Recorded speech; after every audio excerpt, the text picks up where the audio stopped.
უბედურმა და უკიდურესად ღარიბმა თამარმა 5 ინსულტი გადაიტანა. მისი ორგანიზმი მთლიანად გამოფიტულია. გაგრძელდება თუ შეწყდება მარტოდ და უბედური, მაგრამ ძალიან კეთილი ქალის სიცოცხლე. ეს უკვე ჩვენზეა დამოკიდებული. თამარის მეუღლე, სადისტი, იმდენად დამამცირებლად ექცეოდა მას, რომ ამის გამო 5 წლის ციხეში მოხვდა. არა ადამიანის მიერ სასტიკი ცემის შედეგად ქალს ტვინში სისხლი ჩაექცა. სერიოზული თავის ტრაუმის გამო მან თითქმის მხედველობა დაკარგა. არანაირი იმედი იყო, რომ თამარი გადარჩებოდა, მაგრამ უფალმა სასწაული მოახდინა და ორი შვილის დედას სიკვდილს გადაარჩინა. ისინი არ დარჩნენ ოფლად. თამარი ვერ გრძნობს სხეულის მარცხენა მხარეს, ვერ ლაპარაკობს, ძნელად გადაადგილდება, ხშირად ეცემა. მთელი სხეული სილურჯეებით აქვს დაფარული. მას დაუმთავრდა წამლები და მათი შეძენის ფული აღარ აქვს. თუ წამლების მიღებას არ გააგრძელებს, გარდაიცვლება. ატირდებით, როცა დაინახავთ, როგორ ეცხავს თამარი, რომელმაც 5 ინსულტი გადაიტანა ერთი ხელით ტანსაცმელს. სარეცხი მანქანა არ აქვს და არც ცხელი წყალი. წყლის გამაცხერებელი გაფუჭდა. ამიტომ თამარს ადამიანურად ბანაობაც კი არ შეუძლია. მედიკოსებმა იმედი მისცეს თამარს, რომ რეაბილიტაცია დაეხმარება როგორმე გამოვიდეს ამ მდგომარეობიდან,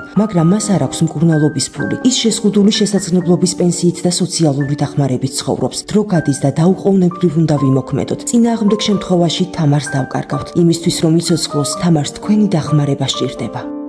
გადარიცხეთ ნებისმიერი თანხა ჩერნოვეცკის ფონდის ოფიციალური საიტის მეშვეობით.